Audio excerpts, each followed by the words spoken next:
अपने trending star hit machine का एक गाना आया हुआ है, देखिए थोड़ा।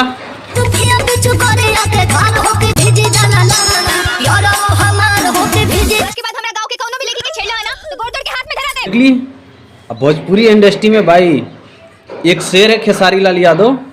भोजपुरी इंडस्ट्री में जो भी गाना आ जाता है इनका एक हाई लेवल क्या चाहते हो नहीं रहता है भोजपुरी इंडस्ट्री में, इसीलिए नाम है भाई ट्रेंडिंग स्टार खेसारी लाल यादव।